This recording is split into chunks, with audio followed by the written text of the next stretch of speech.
இந்த trailer first time பார்த்தேன். And உண்மையிலே நான் இதுக்கு மேலே சொல்கிறதுக்கு ஒன்றும் இல்லை, எல்லாருமே சொல்லிட்டாங்க. ஒரு ஒரு கமர்ஷியல் ஃபிலிமுக்கான ஒரு ப்ராப்பர் சக்ஸஸ் மீட்டர் என்னவோ அது இந்த ட்ரைலர்லேயே தெரிஞ்சுது. ஸோ இந்த படம் ஆல்ரெடி ஒரு மிகப்பெரிய பிளாக் பஸ்டர் படம்னு நினைக்கிறேன். அண்ட் ரீசெண்டாக இப்போ மக்கள் இந்த லைட் ஹார்ட்டட் ஃபிலிம்ஸுக்கு கொடுக்குற வரவேற்பின்படி பார்க்கும்போதும் இது ஆல்ரெடி ஒரு பிளாக் பஸ்டர் ஃபிலிம் தான். So entire cast and crew and எல்லாருக்குமே ஒரு வாழ்த்துக்கள் தெரிவிச்சுக்கிறேன். அண்ட் சூரியனோட வளர்ச்சியை பார்க்கும்போது பிரமிப்பாகவும் இருக்குது. அதே சமயம் இங்கே இருக்கிறவங்க எல்லாருமே சொன்னதில் ஒரு விஷயம் எல்லாரும் காமனாக சொன்னது வந்து சூரியனோட வளர்ச்சி எல்லாருக்குமே ஒரு சந்தோஷத்தை கொடுக்குதுன்னு. அதாவது எந்த ஒரு ஹேட்ரடும் இல்லாமல் ஒருத்தரை அவர் வளர்கிறத பார்த்து ஜெனுவனாக சந்தோஷப்படுறது தான் ஆக்சுவல் வளர்ச்சின்னு நான் நினைக்கிறேன். இப்போது ரீசெண்டாக ஒரு ப்ரொடக்ஷன் கம்பெனி ஒன்று ஆரம்பிச்சு நானும் சின்ன சின்னதாக படங்கள்லாம் பண்ணணுன்னு பார்த்துருக்கேன். ஒரு 10 கதை வந்தால் அதில் 5 கதை வந்து சூரியனுக்கு எழுதிட்டு வராங்க. அண்ட் அந்த வளர்ச்சி பயங்கர பெருசாக இருக்குது. அண்ட் இதோடு இல்லாமல் இன்னும் பெரிய பெரிய சக்ஸஸ் வரணும்னு நினைக்கிறேன்னா. வந்திருக்க மீடியா நண்பர்கள், பத்திரிகை நண்பர்கள் எல்லாருக்கும் வணக்கம். கொஞ்சம் உங்கள் டைம் தாண்டி போயிட்டுருக்குது, சாரி கேட்டுக்கிறேன். முடிஞ்சது உடனே சிவா அண்ணன் எந்த சூழலும் நான் எல்லா இடத்துலையுமே நான் பார்க்க வேண்டிய ஒரு மனிதர். நான் என்னை பார்த்தோன்னே ஃபஸ்ட்டு கூப்பிட்டு மார்பு வலிக்கு என்னை எரிக்க கட்டி பிடிச்சிடுவார். நான் எதாவது பேசினேன்டா பேசவே முடியாது, அப்படியே எரிக்க கட்டி பிடிச்சிடுவார். ஒரு நிமிஷம் நல்லாரா தம்பி, நீ நல்லா இல்லாமல் யாரா நல்லா இருப்பான், நல்லாரான்னு சொல்லுவார். ரொம்ப ரொம்ப நன்றிங்கண்ணே. சிவா சார் ரொம்ப நன்றிங்க சார். நிறைய விஷயம் உங்களுக்கு நான் கற்றுக்கிட்டு இருக்கேன் சார், நிறைய விஷயங்கள் சார். இவ்வளோ பெரிய இயக்குனர் ஒரு ஷூட்டிங் ஸ்பாட்டில் உங்களை பார்த்துருக்கேன். உங்களுடைய அணுகுமுறை கடவுளே உங்களை இப்படியே வச்சுக்கோங்க சார். எல்லாருமே உங்கள் ஃபேமிலி எல்லோரும் எந்த குறையும் இல்லாமல் இருக்கணும் சார்.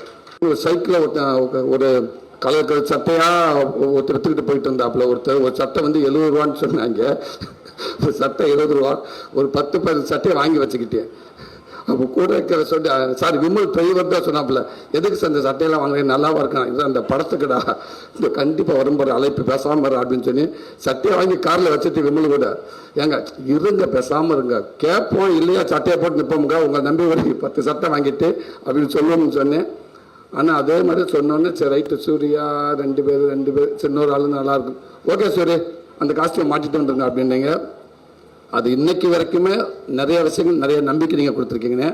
இன்றைக்கி நான் நிறைய விஷயங்கள் நான் கதை கூட ஏதாவது யோசிச்சுனா கூட எனக்கு உங்களோட செயல் எனக்கு ரொம்ப பிடிக்கும்னே. என்னோடய குடும்ப விஷயங்கள் நிறைய விஷயங்கள் அன்னைக்கிட்ட உங்களுக்கு சொல்லியிருக்கேன், நான் ஷேர் பண்ணியிருக்கேன். எனக்கு நிறைய விஷயம் நீங்கள் சொல்லி கொடுத்துருக்கீங்க. எனக்கு நான் பிரசாந்த் கூட சொல்லுவேன் தம்பிக்கிட்ட ஏதாவது ஒரு இடத்துல வரப்போ பாண்டராஜன் டைலாக் வைப்பார் பார்த்தியா, ஒரு சீனே இல்லாமல் ஒரு டைலாக்ல ஒரு சீன் வரும் அந்த மாதிரி எனக்கு ஒரு சில இருக்குது. நான் அடிக்கடி சொல்லுவேன் சார் இந்த இடத்துல பார்த்தியா பாண்டராஜன் டைலாக் பண்ணி வருது அந்த மாதிரி வச்சிரு தம்பி அப்படின்ட்டு. அவர் பார்த்தீங்கன்னா ஒரு சீனில் ஒரு டைலாக் வந்துச்சுன்னா 5 நிமிஷம் படத்தை கடந்து போனக்கப்போ அந்த டைலாக் நம்மளை உறுத்திக்கிட்டே இருக்கும். ஸோ அந்த மாதிரி வசனங்கள் உங்களை படத்தை நிறையா நான் பார்க்க முடியுங்க. அவ்வளோ ரெஃபரன்ஸ் எல்லாத்துக்கும் நீங்கள் இருக்கீங்கண்ணே. கண்டிப்பாக இந்த படத்துக்கு உங்கள் ரெஃபரன்ஸ் நீங்கள் இருப்பீங்கன்னு நம்புறீங்கண்ணே. ரொம்ப நன்றிங்கண்ணே. அப்பா ரொம்ப நன்றிங்கப்பா. அப்பான்ற வார்த்தை முழுமையாக இருக்குப்பா எங்கள் மனசுக்குள்ளே. நீங்கள் இந்த ஷூட்டிங் ஸ்பாட்டுக்கு வந்தது எங்களுக்கு அவ்வளோ பெருமைப்பா, இந்த படத்துக்கான பெருமைப்பா. நீங்கள் ஒவ்வொரு படமும் இது கமிட் பண்ணுறப்ப ஏதோ ஒரு விஷயத்தை சும்மா அப்படி பண்ண மாட்டேங்கப்பா. அந்த கதையை பிடிச்சி தம்பி அமைதியாரா, அந்த கதையை பிடிச்சி போனதுக்கு அப்புறம் தான் நீங்கள் ஒத்துக்கிறவங்க. அப்போ அந்த கதை உங்களுக்கு பிடிச்சி போன்னு சொன்னோடனே நாங்கள் எல்லோரும் சந்தோஷப்பட்டோம். அப்போ அவர் கதை கேட்டாருன்னு தம்பி சொன்னப்போ இல்லை கதை கேட்டார் அப்படின்னாரு. ரொம்ப நன்றிங்கப்பா. அப்போ அங்கேயே தெரிஞ்சுக்கிட்டப்ப அந்த படம் நல்லா வருன்னு. அதே மாதிரி ஷூட்டிங் ஸ்பாட்டில் எவ்வளோ உச்சத்தில் இருந்தாலும் ப்ரொடியூசருக்கு டைரக்டருக்கு ஒரு நடிகனாக வந்துட்டோம்னா நடிகனாக மட்டும் 100% எந்த அளவுக்கு உழைக்கணும் அப்படின்னு உங்கள் மூலமாக நான் கற்றுக்கிட்டோம்ப்பா. அதை தவிர நீங்கள் வேறு எதுவுமே இல்லைன்னு சொல்லுவீங்க. இல்லைங்கப்பா 10 மணி ஆச்சு சாரி பண்ண வந்து கிட்ட வந்து நிற்போம், அதெல்லாம் இல்லைப்பா, நம்ம வாக்கு கொடுத்துட்டோம்ப்பா, நம்ம அவ்வளோதான்ப்பா, நம்ம நடிகர்ப்பா, பிள்ளைங்க சோர்ந்துடக்கூடாதுல்ல, நம்மளை கூப்பிடுப்பா, அதுக்கு ஒரு தயக்கம் வந்துடக்கூடாது, அதுக்கு ஒரு எண்ணத்தை கொடுத்துடக்கூடாதுப்பா, அதெல்லாம் இப்போ நல்ல பிள்ளைங்கப்பா, எல்லா பிள்ளைகளும் நல்லா பண்ணிருப்பாண்டு. ரொம்ப சந்தோஷம். இந்த கலைத்தாய் உங்களை இன்னும் வச்சிருக்கப்பா. இன்னும் நான் திருப்பி பராமரி சொல்றேன், நாளைக்கு ஒருவேளை என்னோட குழந்தைகள் வந்தாலும் அவங்க கூட நீங்க நடிச்சுக்கிட்டே இருக்கணும்ப்பா. அதுக்கு இந்த உடல் ஆரோக்கியத்தை நீண்ட ஆயுசு உங்களுக்கு கொடுக்கட்டும்ப்பா. பண்றான் பிரதர், தேங்க்யூ பிரதர், ரொம்ப நன்றிங்க பிரதர். ஆமாம் என்ன ஓகே, ஒரு ஃப்ளோவில் ஒரு பொய் சொல்லிட்டீங்க, 6 பேக் வச்சு 6 நிமிஷம் தான் காட்டணும்னு சொல்லிட்டீங்க. அதெல்லாம் கிடையாது. 6 பேக் வச்சு என் ஃபேமிலி என் ஒய்ஃப் இங்கே உட்காந்துருக்காங்க. பணமாக்கா சீமராஜா கோப்பி உட்காந்தா நான் எல்லாம் உட்காந்து 6 பேக் பயங்கரம் என்ன உட்காந்துருக்காங்க. அந்த சீன் வந்துச்சு, எங்கப்பா பாப்கார்ன் கீழே போட்டேன் பையன். அப்பா பாப்கார்ன் தேடிட்டு எடுத்துட்டேன், சீன் போயிடுச்சு. பாடுறா பாப்கார்ன் அப்போ நேரா பாப்கார்ன் அப்போ நேரம் போயிடுச்சு. அப்போ 6 பேக் சீன் எப்போ வரும்னு கேட்டேன். போயிடுச்சுடா பாப்கார்ன் கீழே குறியிலே போயிடுச்சுடான்ட்டு. 6 நிமிஷம் இல்லை பிரதர், 59 செகண்ட் தான். ஒரு சட்டையை கலட்டு மாட்டினா கூட மினிமம் ஒரு 2 நிமிஷம் மேலே ஆகும் ஒரு சட்டையை போடுறதுக்காக. ஆனால் நீங்கள் அந்த டைம் கூட கொடுக்கல. ஆனால் எனக்கு மிகப்பெரிய ஒரு என்னன்னா ஒரு 6 மாதம் எனக்கு பிரச்சனை இல்லை. என் ஒய்ஃப் இருக்காரு, நான் ஒன்று நான் கையெடுத்த கும்பிடுனேன். அந்த 7 மாதத்தை உலகத்தில் இருக்கிற டயட் பூரா மாஸ்டர் கொடுத்துட்டு போயிடுவார். எனக்கு பண்ணி கொடுக்குறது அவங்க தான். 4 மணிக்கு இருந்துச்சு, என்னடா அது 4 மணிக்கு இருந்துச்சு, அந்த இதுன்றாங்க, இந்த ஓட்ஸ்ன்றாங்க, சக்கரை கூடான்றாங்க, உப்பு இருக்க கூடாண்டாங்க, ஏதோ சொல்கிறாங்க. எல்லாத்தையும் அவங்க தான் பண்ணி கொடுத்தாங்க. அப்போ அவள் எவ்வளவோட வந்து பார்த்துருப்பாங்க. நம்ம 6 மாதம் நம்ம கொடுத்த டயட் நம்ம தூக்கத்துக்கு எடுத்து 4 மணிக்கு எழுந்திரிச்சு, 6 மணிக்கு எழுந்திரிச்சு, 10 மணிக்கு எழுந்திரிச்சு, டிஃபன் பாக்ஸ் அதை கொடுத்து சிக்கனில் போட்டு உப்பு போட்டால் போடாதுன்றாங்க, இல்லாட்ட உப்பு போடுங்கன்றாங்க, மிளகாப்பொடியை போடாதுன்றாங்க. இவ்வளோ பண்ணி கொடுத்த நமக்கு ஒருத்தருக்கு வந்து சந்தோஷம் அந்த படம் பார்த்தாங்க அப்படின்றத ஓடி போச்சு. ஆனால் அதெல்லாம் தாண்டி நான் மட்டும் இல்லை, என் ஃபேமிலியும் உங்களுக்கு நன்றி சொல்லிக்கிறோம். அன்னைக்கு நீங்கள் அப்படி ஒரு வாய்ப்பு எனக்கு கொடுக்கலன்னா அந்த உடல் ஒர்க் அவுட் நான் பண்ணி என்ன கண்ணாடியில் நான் பார்க்கலன்னா கண்டிப்பாக இப்படி நம்பிக்கை எனக்கு இருந்திருக்காது. அதான் ஸோ நீங்கள் கொடுத்தது தான் இன்னைக்கு இந்த அளவுக்கு எனக்குள்ள ஒரு நம்பிக்கை கொடுக்குது. நான் 10 நாள் ஒர்க் அவுட் பண்ணலன்னா கூட ஒரு ஷர்ட் ஒரு டிஷர்ட் போடுறப்ப மாறியான உடனே ஓடிடுவேன் ஜிம்முக்கு. ஸோ அதை ஃபஸ்ட்டு அடையாளம் காட்டினது நீங்க தான். ஸோ உங்களுக்கு இந்த நேரத்தை நான் ஒரு நன்றி சொல்லிக்கிறேன். காரில் போடுறப்ப கண்ணாடியை இறக்கி ரோட்டில் குழந்தைகளை நான் போட்டோ எடுக்க ஆரம்பிச்சிட்டேன். இந்த குழந்தைங்க நல்லா திருட மாதிரியே தெரிஞ்சுனேன். காருக்குள்ள அங்கங்கே குழந்தைகளை பூரா போட்டோ எடுத்து வீடியோ எடுத்து, தம்பி இப்போ பாருங்க தம்பி, ஒரு குழந்தைய போட்டோ வீடியோ எடுத்திருக்கேன் பாருங்க, சத்தம் இல்லாமல் பாருங்க, ஓகேன்னா அந்த குழந்தைய ஃபாலோ பண்ணி அந்த வீட்டில் போய் கேட்டு பார்ப்போம். பார்த்துக்கலானே 6 மாசமா கேட்குங்க தம்பி, அந்த பையன் எங்க, அந்த பையன் அவ்வளோ கேட்டுக்கிட்டு பார்த்து, அப்போ அந்த பார்த்துக்கலாம் இதானா தம்பி அண்ணே ஒன்றும் இல்லைண்ணே, நீங்கள் கதை சொல்லி ஓகே பண்ணி இந்த பையனுக்காதாதே, உங்களுக்காக ஓகே பண்ணாத. என் பையனுக்கு இதுக்கப்புறம் நான் ஒரு கதை ஒன்று யோசிக்க முடியாதுண்ணே. நீ யோசிச்சு நான் போய் 4 இடத்துல உட்காந்து 2 கதையை எடுத்து ரொம்ப லேட் ஆகுமே, வளர்ந்துருக்காங்க. இந்த சீசன்லேயே பண்ணி ஆகணும்னே. அடப்பாவி, அப்போ எனக்கு அந்த கை கொடுத்தது இந்த கதை வேற மாதிரி வரும், சூப்பராக வரும், அப்படி வரும் இப்படி வரும். ஆனால் எல்லா குடும்பத்துக்கும் இப்படி ஒருத்தர் இருக்கான்னு, எல்லா குடும்பத்தோட உன் குடும்பத்தில் அப்படி ஒருத்தர் இருந்திருக்கா, உன் குடும்பத்தில் ஒருத்தர் இருந்தவனுக்காக இவன் கதை ரெடி பண்ணிட்டேன். இது நமக்கு தெரியலண்ணே. அதுக்கப்புறம் தம்பி எப்படி நமக்கு ஒரு குழந்தை நடிக்கணும், அவ்வளோதான். அது எந்த குழந்தை அண்ணன் இன்னமும் நம்ம குழந்தைன்றப்ப கூடுதலாக எனக்கு பயங்கர சந்தோஷம் தம்பி. 2 சூப்பராக இருக்கு அப்படின்னு பின்னிட்டு அதே மாதிரி அல்டிமேட்டாக பண்ணிட்டான். இன்னொன்று ஷூட்டிங் ஸ்பாட்டில் அவனை மிரட்டுற அவன் தான். இப்போ பார்த்தீங்களாண்ணே, இதெல்லாம் வந்து 100க்கு ஒரு 2% தானே. அதே இவனுக்கு ஒரு மெமரி யாருக்குமே இல்லைன்னு. அதே மாதிரி ஆக்டிங் உண்மைக்கே சொல்றேன், சாமி மாதிரி காப்பாத்திட்டாங்க இந்த படத்தை, சாமி மாதிரி காப்பாத்திட்டேன். ஆனால் அவனுக்கு என்ன பிரச்சனை, இந்த ஷூட்டிங் ஸ்பாட்டில் அவங்க அப்பாவுக்கு மட்டும்தான் பிரச்சனை. என்ன எல்லாத்தையும் சொல்லிப்படுறான் அவங்க அப்பன்னு தெரிஞ்சு 2 விஷயம் நடந்தது. இவனுக்கு நடிக்க வச்ச சந்தோஷம், என் தங்கச்சி இல்லை. அதுக்கு என்னன்னா இங்க ஒரு உளவுத்துறை உள்ள விட்டாச்சு, நம்ம நிம்மதியா இருக்கலாம். என்ற படம்புல திருச்சின்றாங்க நிறைய, நம்ம பயப்பட தேவையில்லை அப்படின்னு இது எங்க தெரியல. இப்ப அப்பப்போ எதை பேசுறேன், எதோ சொல்றேன், டக்குன்னு தம்பி பிரசாந்த்ல சரி சரி போதுமா, சாரி எல்லாம் பாக்குறாங்க, சாட்டுக்கு போ அப்படின்ட்டு. ஐயோ தம்பி என்ன ஒன்றும் இல்லைண்ணே, அந்த கேட்டேன் அதை வாங்கி கொடுக்கல, அப்போ நாளைக்கு வாங்கி தரேன், அப்புறம் வாங்கி தரேன். ஓகே என்ன அப்படி அழகா அப்பாவை கண்ட்ரோலை வச்சுக்கிட்டே இருப்பான். அவனுக்கு ஒரே ஒன்று, அம்மா பாசம் பயங்கரமான அம்மா பாசம். யாராவது வந்து கேர்ள்ஸ் யாராவது கை கொடுத்துட்டாங்கன்னா போச்சுனே செத்து அவங்க அப்ப செத்தானே. இப்போ முக்கியமான ஒரு சீன் இருக்கு, பெட்டில் படுத்து கிடக்குறாங்கிட்ட ஐஸ்கிட்ட குழந்தைங்கிட்ட நானும் ஒரு இன்டோர் சீன், மெயினான சீன், அப்போ எமோஷனலான சீன். அந்த சீன் எடுத்த கப்பலில் கிளம்புறப்ப சுவாசிகா வந்து போயிட்டு வரீங்க சார் அப்படின்னு சொல்லி, ஓகே போயிட்டு வாப்பா அப்படின்னு சொல்லிட்டு டக்குனு ஓகே போயிட்டு வாப்பா அப்படின்ட்டு பேசிச்சேன். ஆக்சன் ரெடி, டைலாக் பேசுறா, டைலாக் பேசுற, அங்கிள் எங்க அப்பா அந்த சுவாசிக்காவை கட்டி பிடிச்சாரா? இல்லடா கட்டி பிடிச்சார் அங்கிள். டே இல்லடா, சாப்பிட்டு ஏதாவது வெயிட் பண்ணாங்க, இல்லடா சொன்னா கேள்றா. தப்பு எந்திரிச்சிட்டானே, எந்திரிச்சு நேரம் மாட்டுக்கிட்ட போயிட்டான். கட்டி பிடிச்சியா இல்லையா? சத்தியமா இல்லடா, சத்தியம் கட்டி பிடிக்கல. ஓகே அங்கிள் கட்டுப்பிடிச்சா இல்லை அங்கிள், எல்லாரும் கேட்டேன். கேமராமேன் இல்லை, ஆமாடா கட்டுப்பிடிச்ச உண்மைதான், ஆனால் கட்டுப்பிடிக்கலடா. கையை போட்டாரா? கை போயிட்டு போக மாட்டார், திருப்பிட்டு ஓகே ஷார்ட் ரெடி படுத்து ரெடி ஆக்ஷன். அங்கிள் இப்படி போட்டாரா இப்படி போட்டாரா? இல்லடா இப்படி போட்டாரு, கம்ஃபர்டபுள் இல்லைன்னு இப்படி போட்டாரா அப்படின்னு சொன்னேன். கொஞ்ச நேரம் கழிச்சு போன வச்சுட்டு, அங்கிள் அம்மா பேசுறாங்க, அம்மாட்ட உண்மையை சொல்லுங்கட்டு. டே எதுக்கு அப்படின்னு அடிச்சிட்டேன். அண்ணா என்னென்ன பண்ண, கை எப்படின்னு போட்டாரு அவரு, தங்கச்சி ஃபஸ்ட்டு இப்படி தான் கை போட்டாப்புல, கம்ஃபர்டபுளாக இல்லைன்னு இப்படி போட்டாப்புல தங்கச்சி. இது ஒரு அன்பில் தான் தங்கச்சி கை போட்டாப்புல.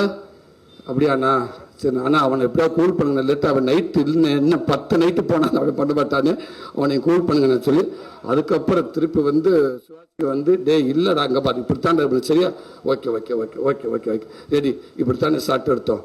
அதனால் யாராவது இப்படி கை எடுக்க வந்தாங்கன்னு லட்டு இருந்தாலும் தம்பி திரும்பிடுவாப்புல அப்படின்றவாப்புல இது. ஸோ அப்படி ஒரு ஒரு ஒரு அம்மா பாசமான ஒரு ஒரு ஒரு தம்பி. இப்படி எல்லா வீட்லையும் இப்படி பிள்ளை இருந்துட்டாங்கடா, எவனும் எங்கிட்டும் திரும்ப மாட்டேன். தேங்க்யூ. இதில் ஒர்க் பண்ண அத்தனை பேருக்கு நன்றி. சப்போஸ் யாராவது விட்டுருந்தேன்னா மன்னிக்கவும். நன்றி நன்றி நன்றி. சூரியனை ஃபஸ்ட்டு முதல்ல சொல்லணும். எனக்கும் சூரியனுக்கும் ஒரு எமோஷனலான ஒரு கான்டாக்ட் இருக்குது.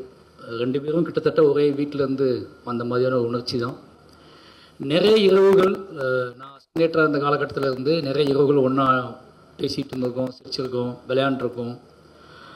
அப்போல்லாம் வந்து உண்மையாகவே மனசில் தோணிக்கிட்டே இருக்கும், இந்த மனுஷன் வந்து இவ்வளோ இயல்பாக இருக்கார், இவ்வளோ இவ்வளோ வாழ்க்கை இருக்குது இவர்கிட்ட. இவர் வந்து அப்போ வந்து சூரியனுக்கு நான் பழக ஆரம்பிக்கும் போது சூரியனுக்கு கொஞ்சம் மோசமான காலகட்டம் தான் நினைக்கிறேன் சினிமாவில். அவர் காமெடினா தொடரலாம், காமெடி ஒர்க் அவுட் ஆகாமல் போன காலகட்டம் மாதிரி பேசிகிட்டு இருப்பாங்க எல்லாரும் பக்கத்தில். அப்போது அவர் வந்து நைட்லாம் உட்காந்து ஒன்றா விளையாடும் போது அவரை பார்த்துக்கிட்டே அவரோட உடல் மொழி, அவர்கிட்ட இருக்கக்கூடிய அந்த சென்ஸு, கதையை பற்றி பேசும்போது உள்ள சென்ஸு, நிறைய நாள் யோசிச்சுட்டே இருக்கும்போது இவர் வேறு மாதிரி ஒன்று பண்ணால் எப்படி இருக்கும். அப்போ நான் படம் பண்ண ஆரம்பிக்கல, வேறு மாதிரி பண்ணால் எப்படி இருக்கும் அப்படின்னு நாங்கள் எங்கள் ஆஃபீஸுக்கெலாம் பேசிகிட்டு இருப்போம். அது நிகழும், எப்போ நிகழும் இந்த மாதிரி ஆட்கள் கதைக்கு தேவையான, நம்ம கதைக்கு நம்மளோட வாழ்க்கைக்கு நம்ம யோசிக்கிற கனவுகளுக்கெல்லாம் தேவையான மனிதர்கள் ரொம்ப சாதாரணமாக அலைஞ்சிக்கிட்டு இருக்காங்க. இவங்க எப்போ ஹீரோ ஆவாங்க அப்படின்னு நம்ம நினைப்போம்ல. இப்போ நான் பெரிய பெருமாள் கதை வச்சுட்டு இருக்கும்போதெல்லாம் ரொம்ப சாதாரண ஒருத்தர் தேவைப்பட்டால் நல்லா இருக்குமேன்னு சொல்லிட்டு அலைஞ்சிட்டு இருப்போன்னா அவங்களுக்கு மார்க்கெட் இருக்காது, அவங்கள சொன்னாலே ஏற்றுக்க மாட்டாங்க. இந்த மாதிரி ஹீரோ அப்படின்னாலே கதை வந்து டம்மி ஆகிடும். இப்படி இருக்கக்கூடிய காலகட்டத்தில் இவங்க ஹீரோவானால் எப்படி இருக்கும் அப்படின்னு தோணிக்கிட்டே இருக்கும். அதை அத்தனையும் சாத்தியமாக்கியிருக்கீங்க இப்போ. ரொம்ப சந்தோஷமாக, ஏன்னா அது ரொம்ப மாதிரி அவ்வளோ பவராக இருக்குது இப்போ நினைக்கும் போது. நீங்கள் கருடனாக இருக்கட்டும், கொட்டுக்காளியாக இருக்கட்டும், இப்போ அடுத்து மாமனாக இருக்கட்டும், விடுதலையாக இருக்கட்டும், விடுதலை நீங்கள் செலக்ட் ஆனால் அடுத்த செகண்டே அது நடக்க போகுது அப்படின்னு தெரிஞ்சிருச்சு. அதனால் வந்து சூப்பர்ண்ணே, நிறைய விஷயம் பேசியிருக்கோம். நிச்சயமாக என்ன சொல்கிறது, எப்படினாலும் சூரியன் இருக்காரா, யாருமே இல்லாத போகும்போது சூரியன் இருக்காரா அப்படின்னு யோசிச்சுட்டு வாழலாம். அப்படி ஒரு கதை இருக்குது. எப்படி பார்த்தாலும் சூரியன் இருக்காரு அப்படிங்கிறது நமக்கு வந்து மனசுக்குள்ளே. சூரியன் இருக்காருன்னு ஏன் சொல்கிறேன் அப்படின்னா, நிச்சயமாக நீங்கள் யாருமே பண்ண மாட்டேன்னு ஒரு கதை சொன்னாங்கன்னா அந்த கதையை கொண்டுகிட்டு சூரியன்கிட்ட போகலாம் அப்படிங்கிற மாதிரியான ஒரு உறவு முறை ரெண்டுத்துக்குள்ளே இருக்குது. ரொம்ப நன்றிண்ணே. ஏன்னா ஒரு சூரியனை மாதிரி ஒருத்தர் வந்து அக்கா அப்படிங்கிறது அவர் கதை. இது இந்த நாங்களாம் வந்து சொந்த கதை தூக்கிட்டு அலைஞ்சிட்ருக்கோம். அதனால் எங்களுக்கு தெரியும் ஒரு கேரக்டர் எப்படி சூஸ் பண்ணணும். ஆப்போசிட்டாக கனெக்ட் ஆகாத வாழ் இருந்தாங்கன்னா அது தலையை வெடிச்சிற மாதிரி ஆகிடும். நான் படம் பண்ணும்போது அப்படி தான் ஃபீல் பண்ணியிருக்கேன். நான் சூஸ் பண்ணுற கேரக்டர், நான் தேர்வு செஞ்ச கதாபாத்திரங்கள், நடிகர்கள் ஏதோ வகையில் விலகி நின்றாங்க அப்படின்னா அன்றைய நாள் எனக்கு வந்து மோசமான நாளாக இருக்கும். ஒன்று நான் அவங்களுக்கு சைக்கோவாக தெரியுவேன், இல்லை அவங்க எனக்கு சைக்கோவாக தெரியுவாங்க. அது எனக்கு என்ன பண்ணே தெரியாது. அப்புறம் போய் கெஞ்சுவேன், போய் நைட்டுக்கான போய் கெஞ்சுவேன். அது எங்கள் அம்மா அப்படிம்பேன், அது எங்கள் அக்கா அப்படிம்பேன், அது எங்கள் அண்ணன் அப்படிம்பேன். ஏன்னா அப்படியே தூக்கி வச்சிருவோம் முன்னாடி. அது நீங்கள் வேறு யாரும் கிடையாதுங்க, அது எங்கள் அண்ணன், அதனால தான் உங்கள்கிட்ட அப்படி வேலை வாங்குறேன், புரிஞ்சுக்கோங்கன்னு சொல்லுவேன்.